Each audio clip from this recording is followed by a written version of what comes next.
বছরের শেষে বঙ্গে আসছেন অমিত শাহ এবং 29 তারিখে তিনি রাত্রির বেলায় পশ্চিমবঙ্গে পা দিচ্ছেন। 30-31 তিনি একেবারে সাংগঠনিক একের পর এক সভা করবেন। তার আশাকে কেন্দ্র করে বঙ্গ বিজেপি এবারে অভূতপূর্ব কিছু রাজনৈতিক কর্মসূচির ডাক দিয়েছেন।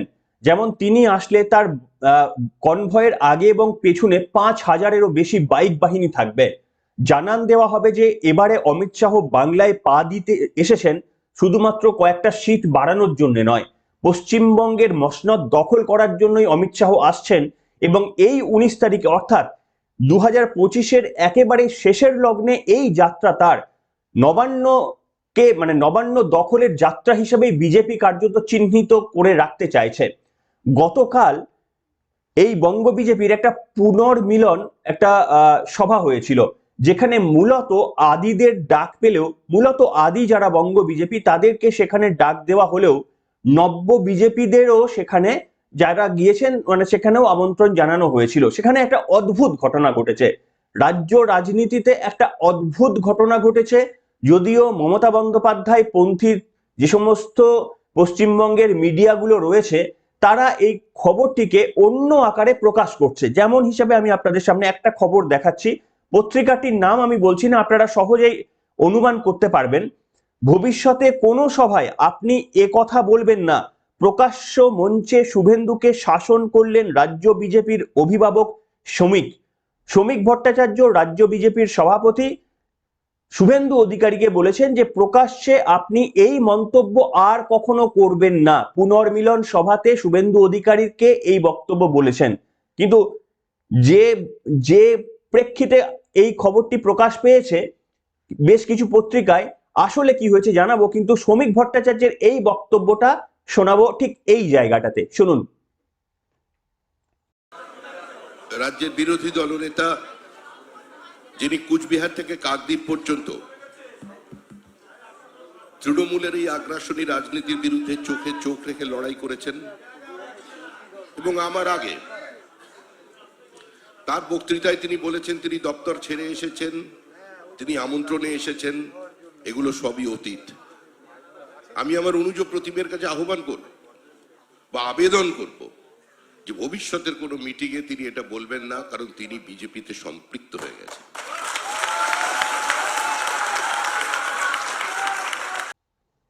শুনলেন, ব্যাখ্যায় আসবো। নমস্কার, ওয়েলকাম টু সিম্পল এজিবিসি। আপনাদের সকলকে স্বাগত জানিয়ে শুরু করছি অত্যন্ত গুরুত্বপূর্ণ একটি পর্ব। শুভেন্দু অধিকারী ঠিক কি বললেন, কোন বক্তব্যের জন্য শুভেন্দু অধিকারীর মতো নেতা, যে শুভেন্দু অধিকারী বিজেপিতে যোগদান না করলে, তৃণমূল কংগ্রেস ছেড়ে যে শুভেন্দু অধিকারী বিজেপিতে যোগদান না করলে কার্যত বিজেপির এই ৭৭টি আসনে পর্যন্ত পৌঁছানো কার্যত সম্ভব হতো না, কিংবা সাংগঠনিকভাবে এতটা এইরকম ভাবে শক্তিশালী জায়গায় আসা যেত না। মমতা বন্দ্যোপাধ্যায়কে হারিয়ে নিজের নন্দীগ্রামে শুভেন্দু অধিকারী কড়া বার্তা দিতে পারতেন না যে বিজেপির ও মুখ্যমন্ত্রীর একজন মুখ রয়েছে। সেই শুভেন্দু অধিকারীকে এই মন্তব্য করার সাহস দেখাচ্ছেন নব্য নির্বাচিত সভাপতি, তাও আবার মিষ্টভাষী শ্রমিক ভট্টাচার্য। এবং সেই মোড়কেই তৃণমূলপন্থী সংবাদ মাধ্যমগুলো এই খবরটিকেই বিজেপির মধ্যে আদি এবং নব্য এই গোষ্ঠীদ্বন্দ্ব বলে খাইয়ে দেওয়ার আপ্রাণ চেষ্টা করছে। কেন? তার কারণ যত এই ধরনের খবর তারা ছাপবে, বিজেপির নিচু তলার কর্মীদের মনোবল যেন ভেঙে যায়, সেই কাজটি সুকৌশলে হয়তোবা তৃণমূল কংগ্রেসের নির্দেশের মতো কেউ কেউ করে আসছেন দীর্ঘদিন ধরে। কথা আপনারা সকলে জেনে গিয়েছেন, ওই সংবাদ মাধ্যমগুলো পড়লেও আমরা পরিষ্কার বুঝতে পাই সেই ন্যারেটিভ। কিন্তু এখানে অমিত শাহ যে যে কারণে আসছেন তার মধ্যে অন্যতম গুরুত্বপূর্ণ হচ্ছে নীল বাড়ি দখলের লড়াই। তার আসার পরেই রাজ্য বিজেপি রাজ্য কমিটির একটা নির্বাচন হবে, সেটা সিলেকশন হবে, ইলেকশন নয়, সিলেকশন হবে। এবং তার সভাতে যাদেরকে আমন্ত্রণ করা হবে তারা হচ্ছে ওই কমিটি। ইতিমধ্যে দিল্লিতে শোনা যাচ্ছে শিলমোহর পড়ে গিয়েছে যে বঙ্গ বিজেপির রাজ্য কমিটিতে কে কে জায়গা পাবে নতুন করে, আর কারা কারা জায়গা হারাবেন তা নিয়ে দিল্লিতে নাকি ইতিমধ্যে সেই লিস্ট চলে গেছে এবং সে নিয়ে নাকি শিলমোহরও কার্যত পড়ে গিয়েছে। এটা প্রকাশ্যের সময়ের অপেক্ষা, শুধুমাত্রই অমিত শাহ আসার পর এটি প্রকাশ্যে আসবে। এবং এই কমিটি কার্যত নীলবাড়ি লড়াইয়ের দখলে এরাই মূলত কাজ করবে। ঠিক এই জায়গাতে যখন বারবার প্রশ্ন করা হয় যে পশ্চিমবঙ্গে আপনাদের মুখ্যমন্ত্রীর প্রার্থীকে, এই প্রশ্নের উত্তর 2021 সালে বিজেপি দিতে পারেনি। যখন বিধানসভা নির্বাচন হয়েছিল এই প্রশ্নের উত্তর বিজেপি দিতে পারেনি, আর এই প্রশ্নটাই বারবার করছিল তৃণমূল কংগ্রেস, বিশেষ করে অভিষেক বন্দ্যোপাধ্যায়, যে ওদের একবার জিজ্ঞেস করে দেখবেন তো ওদের কে হবে মুখ্যমন্ত্রী। কিন্তু এবারে শুভেন্দু অধিকারী নিজের যোগ্যতায়, কখনো দাবি করেননি যে তিনি মুখ্যমন্ত্রী পদপ্রার্থী, কিন্তু নিজের যোগ্যতায় পশ্চিমবঙ্গবাসী অন্তত জানেন যে বিজেপির মধ্যে যদি একজন যোগ্য পশ্চিমবঙ্গ থেকে নির্বাচিত হবার মতো কেউ মুখ্যমন্ত্রীর মুখ থাকেন সেটা শুভেন্দু অধিকারী। সেই শুভেন্দু অধিকারীকে শাসন করার প্রয়োজনটা কেন হলো, ঠিক এই জায়গাটাই আপনাদের সামনে আমি শোনাবো। পুনর্মিলন সভা, গতকালের একটা পুনর্মিলন সভাতে আদি নেতাদের ডাক দেওয়া হয়েছিল। সেই নেতাদের শুভেন্দু অধিকারী কিছু মন্তব্য করেছিলেন। কি সেই মন্তব্য? তিনি বলেছেন তার পর্যবেক্ষণ অনুযায়ী, মূলত তিনি বলছেন যে বিজেপি একসময় খুব ছোট ছিল, এই মুহূর্তে পশ্চিমবঙ্গে বিজেপি বৃক্ষের আকারে পরিণত হয়েছে। কিন্তু এই পরিণতি, এই জার্নিটার জন্য তিনি বলেছেন যে অনেক নেতা তারা অন্য দল থেকে বিজেপিতে এসেছেন, আবার চলে গিয়েছেন। তিনি বলছেন মূলত তিন ধরনের ব্যক্তি বিশেষ তিনি লক্ষ্য করেছেন। প্রথম ধরনের ব্যক্তি হচ্ছে যে অন্য কোনো জায়গায়, মানে অন্য কোনো দলে পদ হারিয়েছেন বা সেখানে খুব একটা সুবিধা করে উঠতে পাচ্ছেন না বলে বিজেপিতে যোগদান করেছিলেন, নির্বাচনে টিকিটে লড়েছিলেন, তারপরে এখানেও সুবিধা করতে পারেননি বলে হেরে গিয়ে তারপরে আবার তৃণমূলে ব্যাক করেছেন। এটা হলো এক ধরনের দল। দ্বিতীয় দল হচ্ছে যে অন্য দল থেকে এখানে এসেছেন বটে, কিন্তু মানে থেকে গিয়েছেন গুরুত্বহীনভাবে, বা নেগোসিয়েট করেছেন যে আমার এই পদ চাই, আমাকে এটা দিতে হবে, এরকম নেগোসিয়েট করে তিনি এসেছেন এবং ওখানকার কোনো জিনিসপত্র, হয়তো কোনো বিধায়ক বা মন্ত্রিত্ব বা হ্যান ত্যান, সেগুলো না ছেড়েও হয়তো এসেছেন।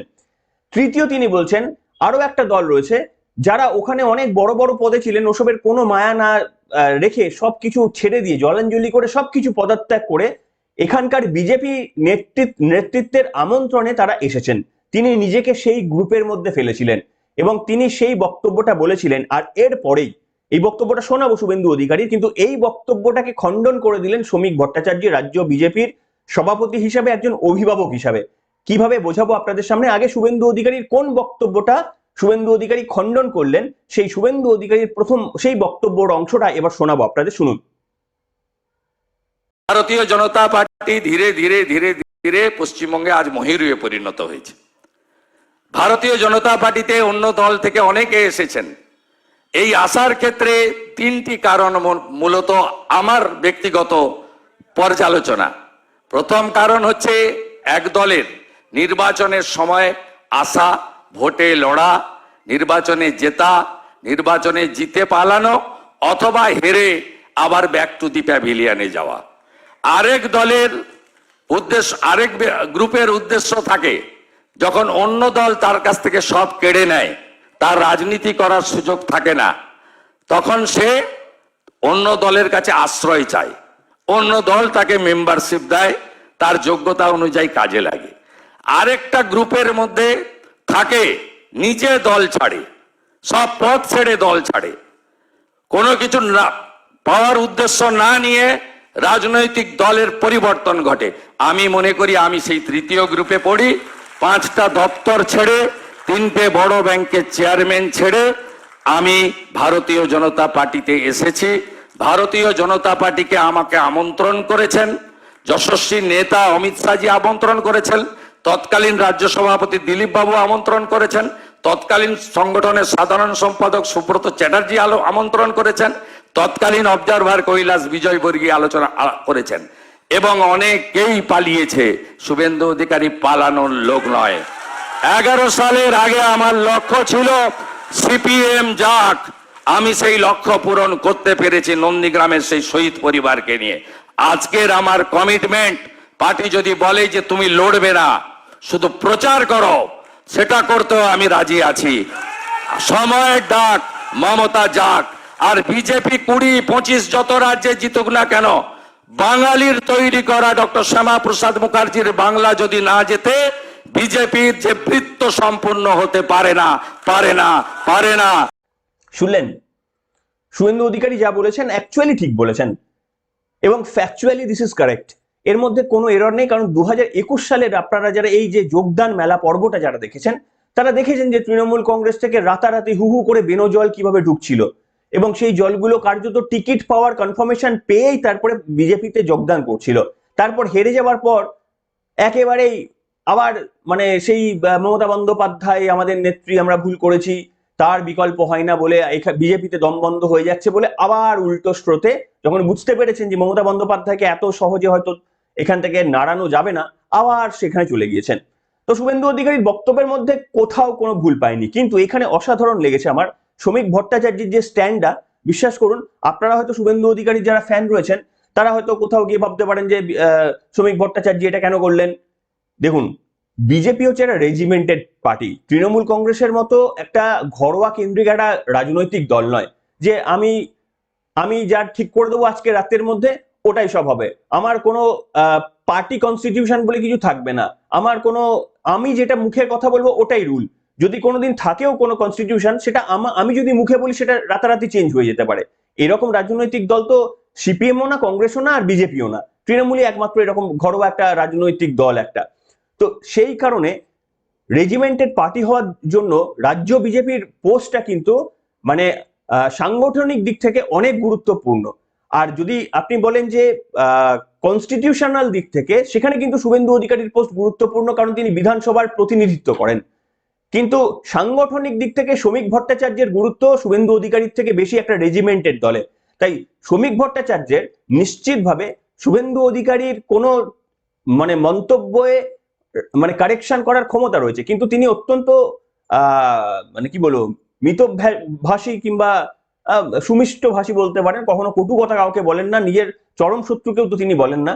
সেই কারণে যাতে ওই মিলন উৎসবে যেখানে আদি নেতাদের ডাক দেওয়া হয়েছে, সেখানে যেন কোনো ভুল বার্তা না চলে যায় নব্য নেতাদের, যে দেখো এই তো বিজেপি এরা আদি নেতাদের নিয়ে একটা বৈঠক করলো, এই বৈঠকে প্রথমত তো আমাদের ডাক দিল না, তারপরে আবার শুভেন্দু অধিকারী গিয়ে ওখানে বললেন যে এই দু তিন রকমের লোক রয়েছে, কে এই গ্রুপে পড়ে, কে ওই গ্রুপে পড়ে, তাদের মধ্যে যে যা গ্রুপে পড়ে তাদের মধ্যে একটা বিভাজনের তারা ভাবতে পারেন।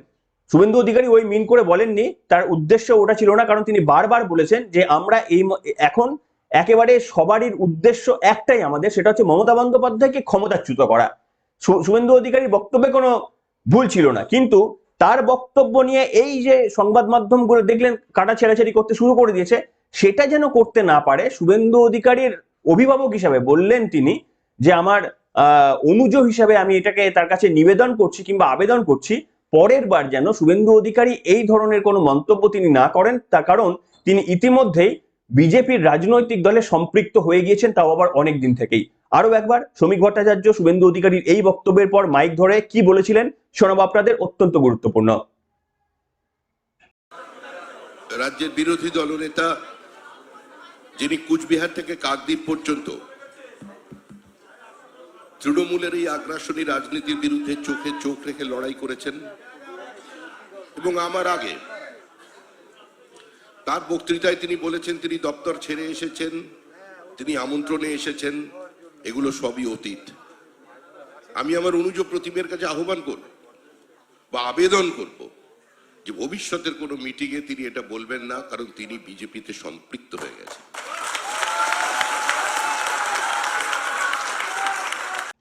শুনলেন? দেখুন, এটি হওয়ার প্রয়োজন ছিল। আপনারা যারা শুভেন্দু অধিকারীর সমর্থকরা রয়েছেন তারা হয়তো কখনো ভাবতে পারেন যে না, শ্রমিক ভট্টাচার্য এটা নাও করতে পারতেন, কিন্তু এটাই বিজেপিকে তৃণমূল হতে দেবে না।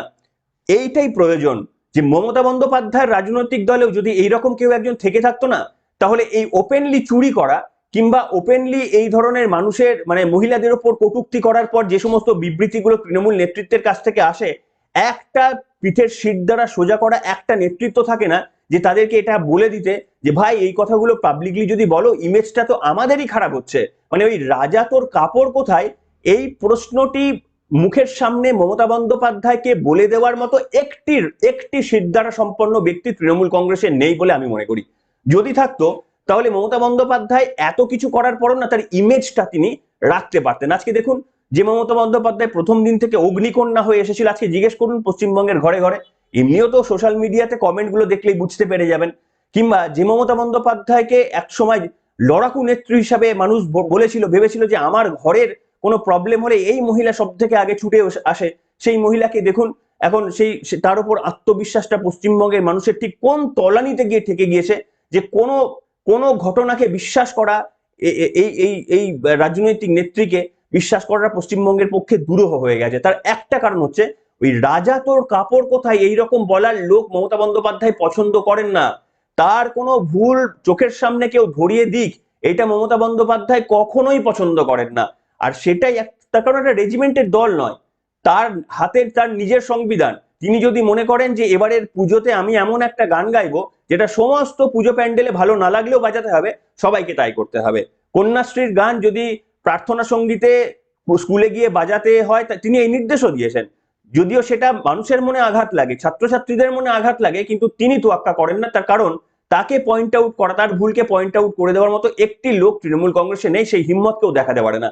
কিন্তু এইখানেই অন্য রাজনৈতিক দল, আমি এটা শুধু বিজেপির ক্ষেত্রে বলছি না, এই ক্ষমতাটা সিপিএম এরও রয়েছে। সিপিএম একটা রেজিমেন্টেড পার্টি, কংগ্রেসও একটা রেজিমেন্টেড পার্টি, তাদের আদর্শগত মতভেদ থাকতেই পারে, কিন্তু আমি যেটা বললাম ওটাই আমার রুল আজ থেকে চালু হয়ে গেল, এরকমটা নয়। তাই নিশ্চিতভাবে বিজেপি একজন অভিভাবকের মতো শ্রমিক ভট্টাচার্য যে কাজটা করছেন, যে আমার প্রত্যেকটি রাজনৈতিক কর্মী হচ্ছে আমার বন্ধু, সেটা আদি নব্য কিংবা কালকে জয়েন করেছে, এই নিয়ে কোনো ডিমার্কেশন হতে পারে না।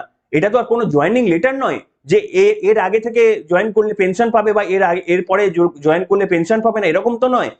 তাই নিশ্চিতভাবে এটা একটা গুরুত্বপূর্ণ যেটা তিনি সিদ্ধান্ত বলেছেন। আমার মনে হয় যে হয়তো বা এটা দাদার মতো শুভেন্দু অধিকারীকে যা বলেছেন, শুভেন্দু অধিকারীও এটা বাজেভাবে নেননি বলে আমার বিশ্বাস, যেরকম সংবাদ মাধ্যমগুলো পোর্ট্রে করছে।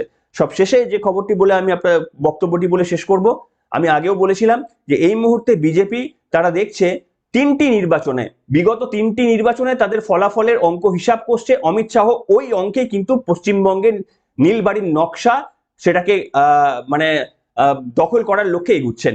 একটা হচ্ছে 2024 লোকসভা নির্বাচন, 2021 বিধানসভা নির্বাচন, 2019 লোকসভা নির্বাচন, এই তিনটি জেনারেল ইলেকশনের রেজাল্টে যে বিধানসভা ভিত্তিক ফলে, লোকসভা হলেও যে তার যে বিধানসভা ভিত্তিক ফল, যে বিধানসভাগুলিতে অন্তত 3বার জিতেছে বিজেপির কাছে, সেটা লক্ষ্য হচ্ছে যে এইখানে আমার ম্যাচটা বার করা সব থেকে ইজি।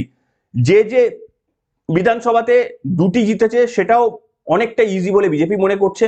এবং এই 3টি ইলেকশনের মধ্যে যে বিধানসভাগুলিতে অন্তত বিজেপি 1বার জিতেছে, বিজেপি মনে করছে যে এইগুলোও কিন্তু তাদের পক্ষে টেনে আনা সম্ভব। এই এসআইআর বিশেষ করে এই এসআইআরে তালিকা মৃত ভোটারদের, বাংলাদেশিদের বের করে দেওয়ার পর এই জয়টা তাদের কাছে খুব একটা ডিফিকাল্ট হবে না। কাজেই বিজেপি যে হিসাবটা করে দেখেছে যে এই শুধুমাত্র এই 3টি গোষ্ঠীর যে বিধানসভা ভিত্তিক ফলগুলোকে যোগ করলে সংখ্যাটা ম্যাজিক ফিগারের কাছাকাছি বা একেবারে 240 অ্যারাউন্ড চলে আসছে, যেটা ম্যাজিক ফিগারের কাছাকাছি এবং বা ক্রস করছে। তো এই লক্ষ্যেই কার্যত নীলবাড়ির নকশা সাজিয়ে দেওয়ার জন্য অমিত শাহ আসছেন। 2টি বৈঠক করবেন, দফায় দফায় বৈঠক করবেন, তার নির্দিষ্ট বক্তব্যগুলো রেখে দেবেন। এবং তার মধ্যেই আপনারা জানেন যে 27 তারিখ থেকে প্রথম পর্বের এসআইআর এর শুনানি শুরু হচ্ছে।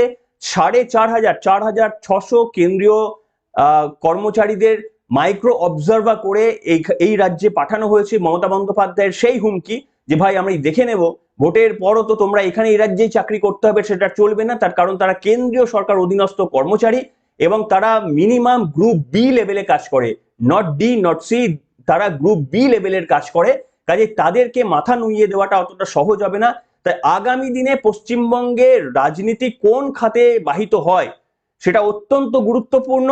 এবং শুভেন্দু অধিকারীর এই লাস্ট বক্তব্যটা দেখতে দেখতে পর্ব শেষ করার চেষ্টা করব, যেখানে শুভেন্দু অধিকারী বলছেন যে এই সমস্ত পুলিশ অফিসারদের যারা রয়ে গিয়েছে, মনোজ বর্মা কিংবা যারা রয়ে গিয়েছেন পুলিশের শীর্ষ আধিকারিকরা, এদেরকে পশ্চিমবঙ্গে রেখে ভোট করানো সম্ভব নয়, এদেরকে পশ্চিমবঙ্গের বাইরে পাঠাতে হবে।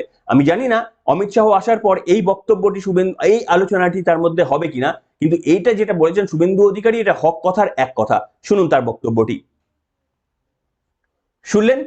যদি এটি হয় তাহলে নিশ্চিতভাবে পশ্চিমবঙ্গে পরিবর্তন সময়ের অপেক্ষা, কিন্তু যদি এটি না হয় তাহলে আপনাদের সবসময় তৃণমূল কংগ্রেসের সংগঠনকে কাগুজে বাঘের মতো লাগবে, যে বিরাট শক্তিশালী সংগঠন বলে মনে হবে।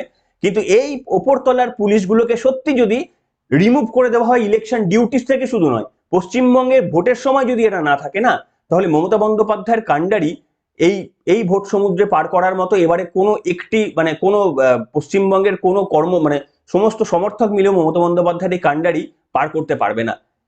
আর যদি বিশ্বাস করেন এই বক্তব্য, সমর্থন যদি করেন লিখে জানান, একমত যদি হন শুভেন্দু অধিকারীর এই বক্তব্যের সঙ্গে লিখে জানান, এবং যদি দ্বিমত পোষণ করেন তাহলেও লিখে জানান। শ্রমিক ভট্টাচার্যের এই দাদা স্বরূপ যে আচরণ শুভেন্দু অধিকারীর বিরুদ্ধে গোটা বিজেপি ফ্যামিলিকে এক করে রাখার জন্য যেটা তৃণমূল কংগ্রেসে মিশিং, সেটাও পছন্দ করলেন কিনা লিখে জানাবেন। রাজনীতির একটা অন্য ঘটনা, এবং এটাই তো হওয়া উচিত।